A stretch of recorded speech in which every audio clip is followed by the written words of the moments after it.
आपल्या परिसरातील ताजे आणि महत्त्वाचे अपडेट पाहिजे तर मग आजच C24 या आपल्या YouTube चॅनलला लाईक करा, शेअर करा, सबस्क्राइब करा आणि बेल आयकॉनवरती क्लिक करायला अजिबात विसरू नका। साईराम इलेक्ट्रॉनिक्स अँड बॅटरीज तसेच बजाज फायनान्स राहुरी यांचे संयुक्त विद्यमानं गणेशोत्सव व दसरा दिवाळी धमाका ऑफर। भरा फक्त 1 रुपया आणि घेऊन जा आपली आवडती इलेक्ट्रॉनिक वस्तू।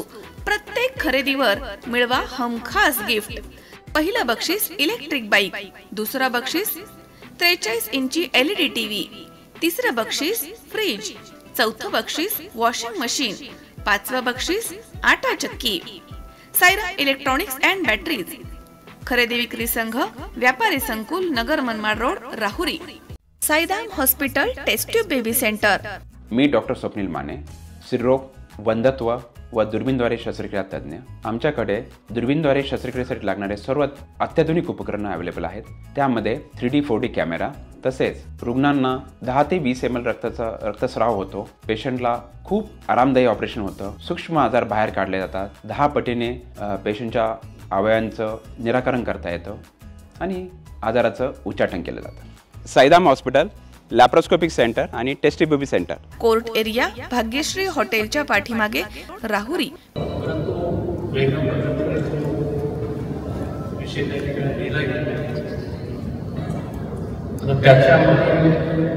आपण निश्चितच दुरुस्ती या ठिकाणी करणार आहोत।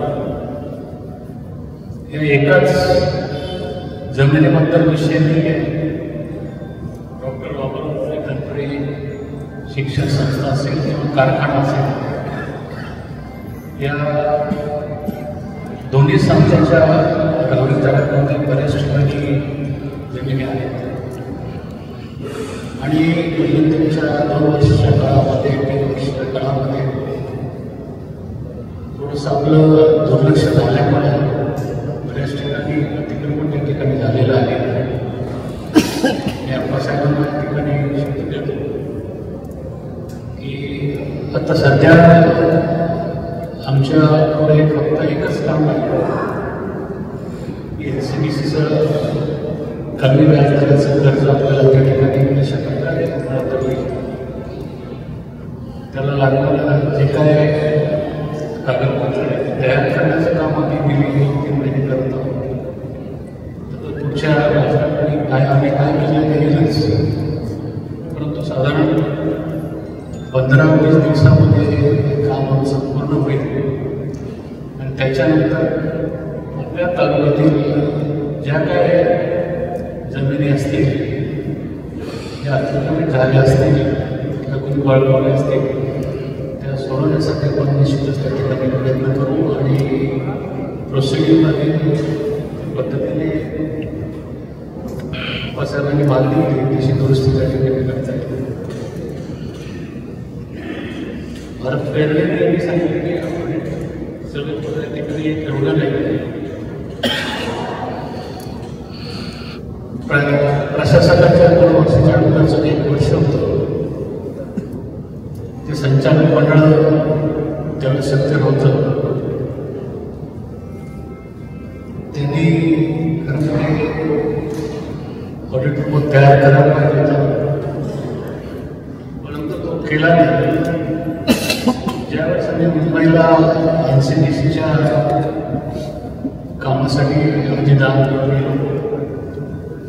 त्यावेळेस त्यांनी आम्हाला काय काय कागदपत्र आपल्याला या प्रपोजलसाठी लागणार आहेत याची यादी दिली। ते म्हणजे असं पाहिजे की आता आपल्याला 3 वर्षामध्ये निश्चितच खराब त्या ठिकाणी लागणार आहे। याचं कारण असं आहे की एखाद्या संस्थेचं त्या संस्थेचं कर्ज यासाठी जरी घ्यायला गेलो, पण समजा किंवा बँकेत तर बँक तुम्हाला 70-60 लाख त्या ठिकाणी मागते आणि त्याच्यानंतर तुम्हाला त्या ठिकाणी मंजूर होतो।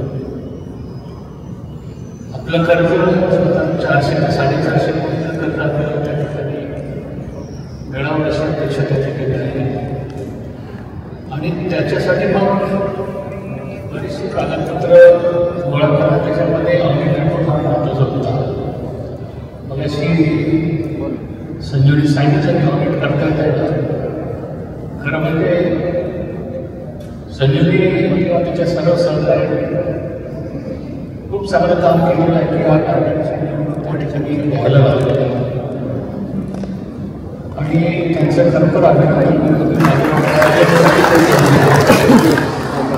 संजयचं स्वभाव थोडं असं आहे एकदम बोलायला लागलं तर थांबत नाही त्याला सांगत होतो आपल्याला हे करणं गरजेचं आहे ऑडिट केल्याशिवाय तुम्हाला पैसे देणार एक ऑडिटमध्ये त्या ठिकाणी निघेल की तुमची आजची प्रॉपर्टी काय आहे तिचं आजचं व्हॅल्युएशन काय आहे आणि तुम्हाला आजच्या घडीला किती देणं त्या ठिकाणी आहे याच्यावर तुम्हाला कर्ज मंजूर त्या ठिकाणी होत असतं समजा मी एखाद्या घरावर त्याच्यात ऑलरेडी त्या ठिकाणी 20 लाख रुपये कर्ज असेल तर तुम्हाला दुसरी बँक त्या ठिकाणी कर्ज देऊ शकणार नाही तशाच प्रकारचं आहे की ऑलरेडी तुम्हाला कर्ज असेल तर तुम्हाला किती कर्ज त्या ठिकाणी देऊ शकतो यासाठी ऑडिट खूप महत्त्वाचं आहे आणि जसं त्याचं व्हॅल्युएशन महत्त्वाचं आहे आणि खूप चांगल्या पद्धतीने त्यांनी काम केलेलं आहे म्हणजे आपले धुमाल पाटील असतील सर्वांनी केस केले आणि आता इलेक्शन संपल्यानंतर आल्यावर सांगितलं की इलेक्शन असेपर्यंतच आपले काय तब्येत असेल ते देवायचे त्याच्यानंतर हा कार्यक्रम कसा चालू करता येईल करावे लागले मित्रांनो राजू पाटील अजूनही त्या ठिकाणी सांगितलं की आपल्या सोयाबीनसाठी अमृती पण सांगितलं की समजा हे कार्यक्रम चालू झाला त्याला जर सभासदांनी पोस्ट त्या ठिकाणी दिला नाही आणि तुम्हाला साधारण 5% लाखाच्या खाली जर केलं तर तुम्हाला बँकेचा असणारा व्याज तुमचा होणारा प्रोसेसिंग चार्ज त्याच्यामुळे तुम्ही जे कर्ज आपण त्या ठिकाणी घेणार आहोत त्याचे हप्ते सुद्धा जर नाही केले तर आपल्याला अडचण त्या ठिकाणी येऊ शकते जेव्हा हे कर्ज मंजूर होईल तेव्हा आम्हाला 21 दिवस आमच्या संचालकालय ते जॉईंट अँड सिव्हिल त्या ठिकाणी आमच्याकडूनच स्टॅम्प करून घेणार आहे हे सगळं आम्ही वस्तूने त्या ठिकाणी काम करतो बरेच प्रश्न आहेत की मी गेली 4 महिने काय करतो मी मगाशी माझ्या सुरुवातीच्या भाषणात सांगितलं की आपले सेवक वर्ग जे कर्मचारी आहेत ते बांधलेले आहेत त्यांच्या अकाउंटच्या सेन्सरमध्ये त्या ठिकाणी आपल्याला माहिती पाहिजे त्या ठिकाणचे सेवक वर्ग काही ठिकाणी काम सोडून दुसऱ्या ठिकाणी गेलेले आजही आम्ही 70 ते 80% काम झालं आहे 20% काम ते पूर्ण झाल्याशिवाय आम्हाला पुढचं ऑडिट त्या ठिकाणी घातलेलं आणि आज जर खराब झाला तर पुढच्या 2 वर्षाचा ऑडिट त्या ठिकाणी करायला त्या ठिकाणी ऑडिटर नेमणं सुद्धा असलं मिटिंग त्यासाठी घ्यायची असते म्हणून मी नेमणं या ठिकाणी आता पेरटे पाटलांनी सांगितलं की तुम्ही ह्या याच्यावर आपण दोष त्या ठिकाणी ऑडिटच केलं नाही तर तुमच्याकडून आम्ही काय करणार म्हणून पुढे जे त्या ठिकाणी घेऊ त्याच्यामध्ये सगळं व्यवस्था त्या ठिकाणी सविस्तर त्या ठिकाणी माहिती घेऊ आता अजून असं तुम्ही आज आपल्या कारखान्याचे सगळेचे सगळे अकाउंट एकूण एक अकाउंट हे प्रायव्हेट फंडाच्या थरपाकीमुळं प्रोव्हिडंट फंड ऑफिसने सील केलेले आहेत जे रक्कम तुम्ही कदाचित आमच्या संचालक मंडळाने शेअरसाठी बघितले ती रक्कम त्या ठिकाणी त्या अकाउंटमध्ये गेलेली आहे त्याच्यामुळे आजच्या घडीला गेली 4 महिन्यांनी जे काम करत आहोत त्या सगळ्यांच्या जो काही खर्च येतो तो आमच्या पद्धतीने आम्ही खर्च करत आहे आम्हाला कुठल्याही प्रकारचं त्या ठिकाणी नसल्यामुळं हा खर्च कारखान्यातून करता येणार नाही आणि हा खर्च आम्ही करतो शेअर पूर्ण करणारी रक्कम सुद्धा तिकडे वर्ग झाली ते सुद्धा तुम्हाला काढणार अशा प्रकारे कुठे संजयने सांगितले ऑडिट करू शकत नाही, पण ऑडिट करण्यात श्वेतपत्रिका ही ज्यावेळेस आपलं कर्ज मंजूर होईल त्यावेळेस सगळं आढावा आपल्याला त्या ठिकाणी ठेवण्यात येईल. कारण ऑडिट केल्याशिवाय आपल्याला कर्ज मिळू शकत नाही आणि ती श्वेतपत्रिका आपण निश्चितच त्या ठिकाणी काढणार आहोत. आज जर तुम्ही कदाचित काही सभासद कारखान्याच्या आवारात गेले असते तर तिथं निश्चितच दिसते की तुम्हाला मशिनरी काय त्याचे लाभ आहेत आणि हे कर्ज आपल्याला मिळाल्यानंतर त्या ठिकाणी आपल्याला इंजिनियर आपण घ्यावे लागतील आणि त्यांच्याकडनं सर्व आव्हान त्या ठिकाणी द्यावं लागेल. मशिनरीला काय त्या ठिकाणी दुरुस्ती करायला लागेल, नवीन पाठ त्या ठिकाणी घ्यायला लागेल. आपला कारखाना साधारण 60च्या शतकाचा आहे आणि त्या दशकातल्या मशिनरी जुन्या पद्धतीची होती. आज नवीन नवीन जे मशिनरी आहेत त्या हॉटेल त्या ठिकाणी आहेत, त्या ठिकाणी आहेत, ज्या ठिकाणी 100 कामगार 15 कामगार त्या ठिकाणी अशा प्रकारच्या मशिनरी आहेत. ज्या वेळेस तुमचा पगार जास्त असेल त्याचा भाग तुमच्या ऊसाचा भाव वाढताना त्या ठिकाणी पडणार आहे. इतरांच्या तुलनेमध्ये आपल्याला त्या ठिकाणी जुनी मशिनरी जर असेल ती जर आपण त्या ठिकाणी रिन्युअल नाही केली, ते दुरुस्ती नाही केली तर इतरांच्या तुलनेच्या मनाने निश्चितच कमी भाव त्या ठिकाणी मिळणार. आणि आमचा पर्यंत असा आहे NCDCचे कर्ज असताना सुद्धा चांगल्या प्रकारे डिसीज पिरियडमध्ये आपल्याला चांगल्या पद्धतीने त्या ठिकाणी आणता येईल. आणि या अजून एक संख्या प्रगतीची जागा लिलाव झालेली आहे. कदाचित आपल्याला कल्पना असेल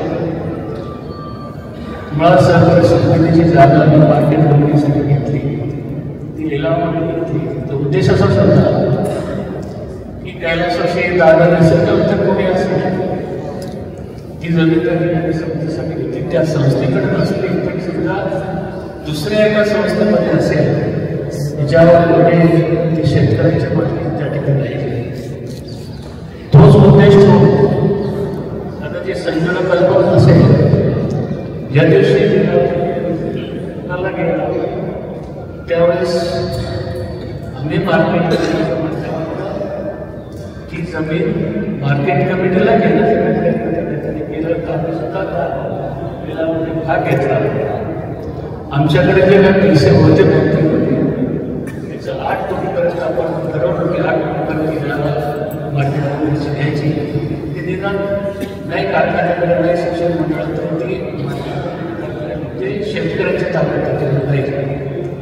आमचं 8 कोटीपर्यंतचं बजेट होतं तिथपर्यंत बोललो. त्याच्यानंतर समोरच्या पाणी त्याच्यापेक्षा जास्त ती नवीन विकली गेली.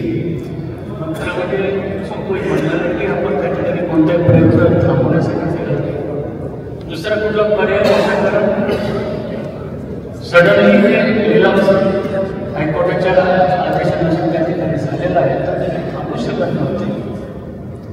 कारण त्या जमिनीचे पैसे आलेले पैसे ते त्यावेळेस पब्लिक स्कूल आणि त्याबरोबरच्या ज्या संस्था आहेत ज्या बंद पडल्या इंजिनिअरिंग कॉलेज त्या कामगारांच्या पगारासाठी हायकोर्टाने ती ऑर्डर त्या ठिकाणी केली होती की हा जमीन विका आणि त्याच्यातून पगार त्या ठिकाणी करा. आता ह्या जेव्हा विकली गेली तेव्हा त्या कामगारांचा पगार त्या ठिकाणी गेलेला आहे. या हायकोर्टातील ऑर्डर होते त्याला तुम्ही चॅलेंज करू शकत नव्हता. याला एकच पर्याय त्या ठिकाणी होता की जमीन ती आपण स्वतः घ्यायची मार्केटमध्ये त्या ठिकाणी चांगलं मार्केट त्या ठिकाणी उभं करायचं हा उद्देश आमचा. परंतु तो जेव्हा सक्सेसफुल झाला दत्तू पाटकर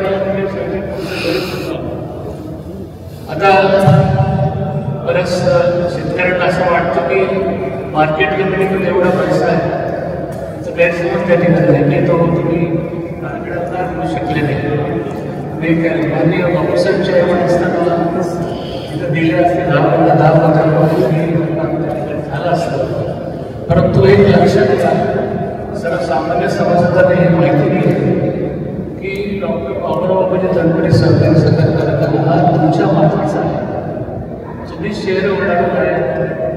तुमच्या औद्योगिकतेची माहिती ती सहकारी आहे.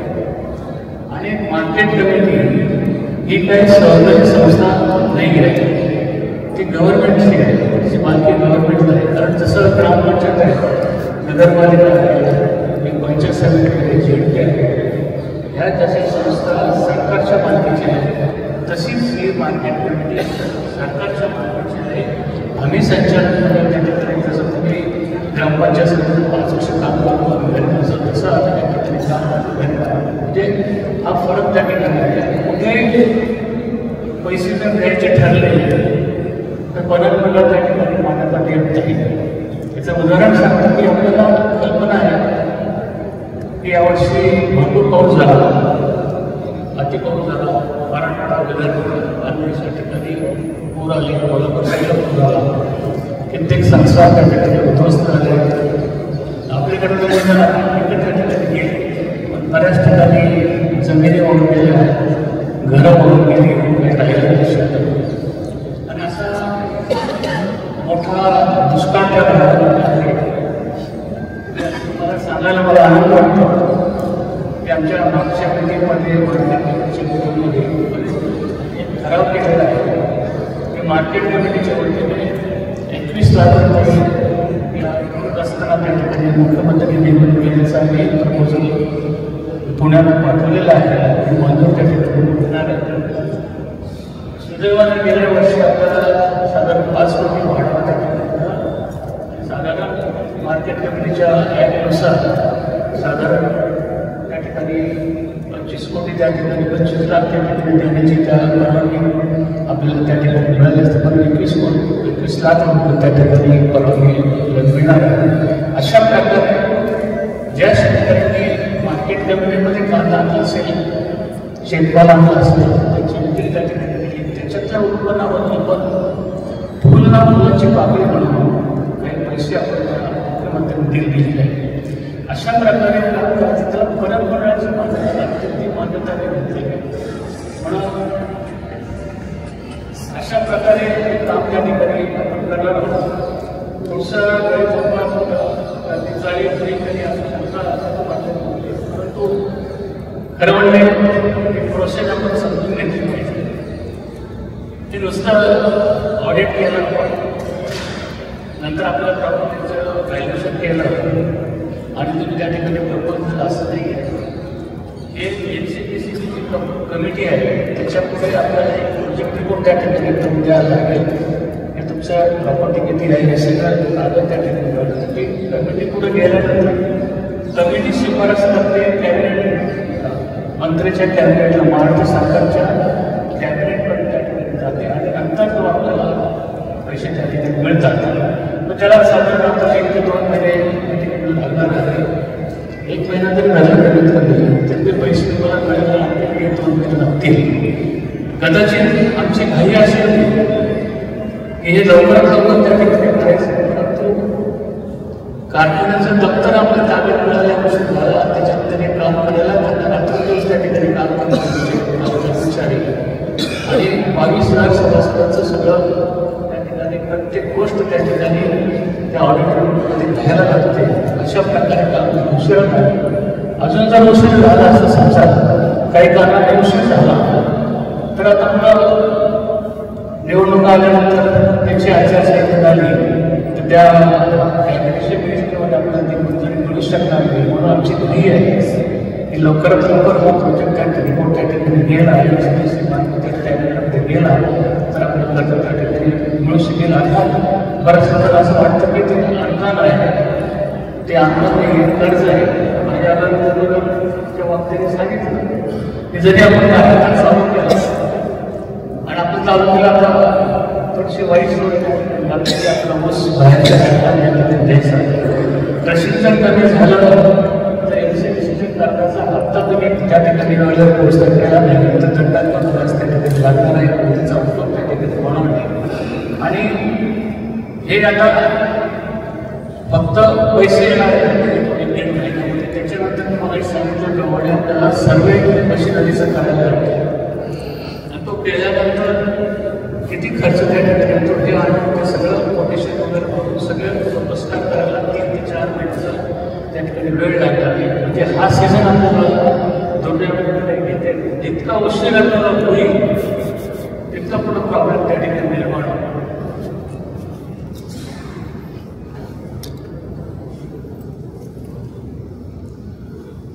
वेळ बऱ्याच झालेला एक शैक्षणिक संस्थाबद्दल विषय या ठिकाणी निघालेला आहे. आपल्याला सर्वांना कल्पना आहे की लोकनेते रामदास पाटील धुमाळ यांचं कॉलेज नावाचं कॉलेज आपल्या तालुक्यात आहे. अत्यंत चांगल्या पद्धतीने ते कॉलेज असं चालू आहे. मित्रांनो, आम्ही 4 नेत्यांना त्या ठिकाणी वक्त्यांनी सुचवलं, प्रकाशने सुचवलं होतं तुम्ही फेसबुक त्या ठिकाणी चालू करा.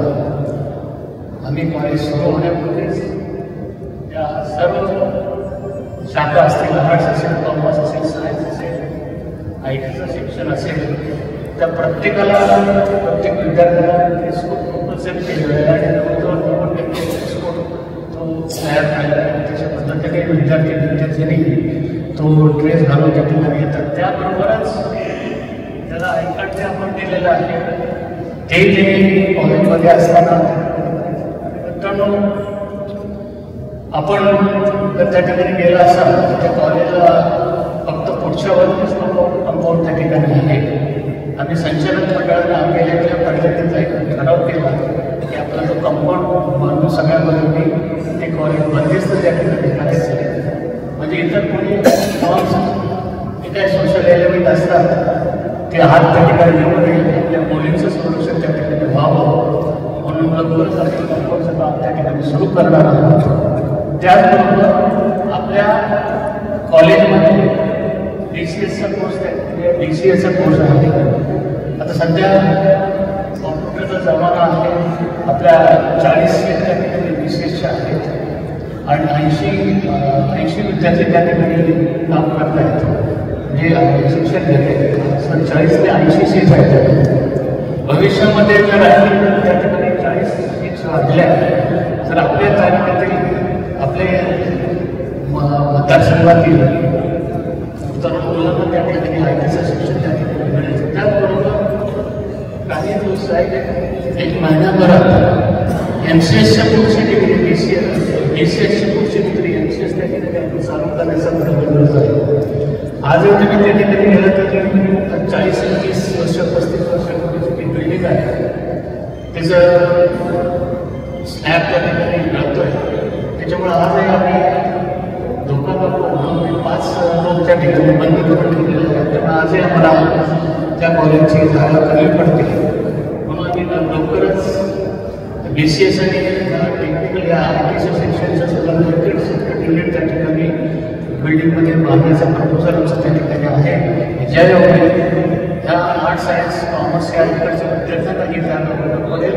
त्या राहिलेल्या स्लॅब खराब झालेला आहे, कारण तो त्या ठिकाणी स्लॅब खाली त्याचे तुकडे खाली पडलेले आहेत. पण त्याचं वाटप त्या ठिकाणी करून घेतलं तर पुढे जरी संख्या वाढली विद्यार्थ्यांची तर निश्चितच आपल्याला त्याचा उपयोग होईल. नवीन बिल्डिंगमध्ये आपण त्या ठिकाणी जाणार आहोत. अशा प्रकारे हे कॉलेजचे झालं. आता त्यांनी पाटलांनी सांगितलं की या शिक्षण संस्थेचा अहवाल त्या ठिकाणी, परंतु गेली 2 महिने आम्ही आयुर्वेदिक फार्मसी कॉलेज आणि तुमचं नर्सिंग कॉलेज चालू आमचं त्या ठिकाणी आहे. परंतु त्या ठिकाणी काम चालू आहे. त्याचा विचार जर केला तर म्हणजे एवढ्या मोठ्या संस्थेमध्ये अकाउंटंटची जागा त्या ठिकाणी पाहिजे होती आणि ज्या ठिकाणी माणसं आहेत ते अकाउंटचं काम व्यवस्थित त्या ठिकाणी करू शकत नाही अशी आमची त्या ठिकाणी ध्यानात आली आहे. आणि त्यांचं ऑडिट थांबलेलं आहे म्हणून त्यांनी पाटील आपण ते मांडू शकलो नाही. कारण बऱ्याचशा सुद्धा अकाउंटमेंट त्या ठिकाणी झाले ॲक्च्युली त्या ठिकाणी सापडते त्या ठिकाणी पैशाचं पण ट्रान्सफर झालेलं कसं माहीत नाही. अशा प्रकारे 15 दिवसामध्ये जर ते ऑडिट झालं तर आपल्याला सगळ्या शिक्षण संस्थेचं त्या ठिकाणी चांगलं. मित्रांनो, सांगायला लागलो की कदाचित आपण ब्राह्मण घराण्याचे असावं, तर खरोखर एक चांगली शाळा त्या ठिकाणी राहिलेली आहे. अर्थात त्यामध्ये त्या ठिकाणचे प्रिन्सिपल असतील, त्या ठिकाणचे शिकवणारे शिक्षक असतील, आणि सगळ्यात त्या ब्राह्मणी गावाचे जे पालक आहेत ते खरोखर चांगल्या पद्धतीने शाळा उभी राहिली. चांगली शाळा, आदर्श शाळा उभी राहिली असं मला वाटतं. त्याचबरोबर टाकळीची शाळा असेल, त्याही ठिकाणी टाकळीच्या गावच्या लोकांनी त्या ठिकाणी बरीचशी मदत केली. अर्थात ह्या दोन शाळांना त्यांचं उत्पन्न आहे, कारण 11वी 12वीची फी त्या ठिकाणी त्यांनी जमा होते. ज्या ठिकाणी 11वी 12वी कॉलेज नाही आहे त्या ठिकाणी सर्वस्वीच्या शाळांना शिक्षण मंडळावर पैशासाठी अवलंबून राहिला पैसे आपण उपलब्ध करून देणार आहोत. आज एक पहिला असं कदाचित जिल्हा परिषद कोणी आला असेल त्या शाळेचं त्या ठिकाणी ते कधी नाही. काही गावकऱ्यांनी पैसे दिले, काही मंत्री आम्ही त्या ठिकाणी दिले, आणि काही गोष्टी त्या ठिकाणी त्या एका 15 दिवसामध्ये पाऊस उघडल्यानंतर प्रत्येक शाळेला आपण त्या ठिकाणी आपल्या मंडळाच्या माध्यमातून काही पैसे त्या ठिकाणी देऊन, काही पालकांनी त्या ठिकाणी लावून, स्थानिक नागरिकांनी आपल्या त्या शाळांचे वितरित त्या ठिकाणी होऊ शकते. त्याकडे कदाचित आपण पूर्वीच पब्लिक स्कूल आहे, या ठिकाणी इंजिनिअरिंग कॉलेज होतं, ते बंद पडलं. त्याच्यानंतर त्या बिल्डिंगचा उपयोग त्या ठिकाणी नाही आहे. आम्ही जे पूर्वीचे पब्लिक स्कूलचे जे माझे विद्यार्थी सुनील मोरे असतील, मौली कोळसे असतील, त्यांच्याशी चर्चा केली, आणि जे माझे विद्यार्थी आहेत त्याचा मेळावा आपल्याला 11 तारखेला आपण ज्या हॉलमध्ये ते शिकले त्या तिथेच त्या ठिकाणी ठरवलेलं आहे. ज्या लोकांना वाईट वाटतं की आपल्याला त्या ठिकाणी आपण शिकलो आहे, इथं मोठं झालं, ही शाळा भग्न अवस्थेत त्या ठिकाणी आहे, आणि त्याच्यासाठी प्रयत्न आपण त्या ठिकाणी करणार. मंडळाच्या माध्यमामध्ये काही पैसे त्या ठिकाणी टाकून आपण त्या शाळेची डागडुजी करून त्या ठिकाणी दुसऱ्या शाळा सुरू करता येईल का याचा विचार आपण त्या ठिकाणी करणार आहे. अशा प्रकारे आपण अशा प्रकारे जेवढी शाळा बाहेरून जेवढी मदत मिळते तेवढी मिळण्याचा प्रयत्न करतो. कार्यक्रमात आहे फोन करतो. माझी एक स्नेही आहे MIDCमध्ये, त्यांना मी विनंती केली की आम्हाला काही CSRमध्ये फंड म्हणून काही मदत करा. म्हणजे ते CSR फंड म्हणजे एखादी इंडस्ट्री असेल त्यांनी त्यांच्या नफ्याचा थोडा पैसा त्या सामाजिक कार्यासाठी त्या ठिकाणी द्यायचा, तर शाळेला त्या व्यक्तीने आम्हाला 40 कॉम्प्युटर त्या ठिकाणी दिलेले आहेत. आणि की माझं नाव कुठं यायला पाहिजे, म्हणजे इतकं, आणि हे उत्पादन दरवर्षी करणार 40 पैकी आपण जवळजवळ 19 जे कॉम्प्युटर होते ते आपल्या 19 शाळांमध्ये आपण एक कॉम्प्युटर दिला. 10 कॉम्प्युटर आपण कॉलेजमध्ये दिले या BCSसाठी, कारण 80 विद्यार्थ्यांमध्ये 40च कॉम्प्युटर त्या ठिकाणी आहेत. 40 10 50 झाल्या तर थोडंफार त्यांना रिलीफ त्या ठिकाणी करू शकतो. आणि आपण दरवर्षी आम्ही असं आमच्या बजेटकडे ठरवलं की त्या कॉलेजला त्या BCSला दरवर्षी 10 कॉम्प्युटर वेगळे घेऊन द्यायचे, ज्या विद्यार्थ्यांना शिक्षण मिळू शकेल. अशा प्रकारे आमचा गेल्या 3-4 महिन्याचा त्या ठिकाणी आहे. आमचा सगळ्यात जास्त मोठा एक तुमचं जास्त लक्ष दाखवला NCDCच्या कार्यकर्त्याकडे आहे. त्यामुळं कदाचित 1-2 महिन्यामध्ये आपल्याला पैसे मिळाले तर आपला हातलं काम त्या ठिकाणी सुरू होऊ शकेल, एवढंच त्या ठिकाणी सांगतो. कदाचित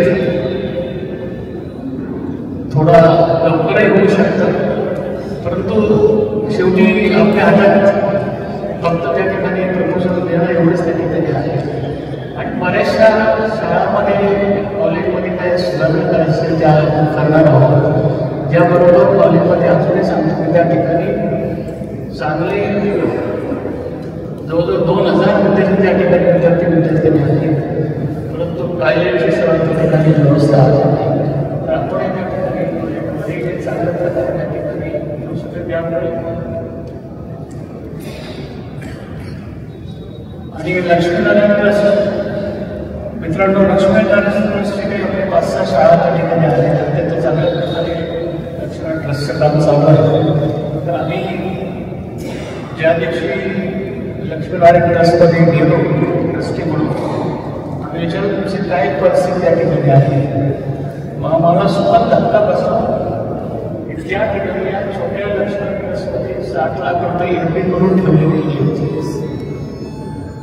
आम्ही इतर शाळा पैसे शिल्लक नाही. पण या ट्रस्टने गेल्या 3 वर्षामध्ये ते 5 वर्षामध्ये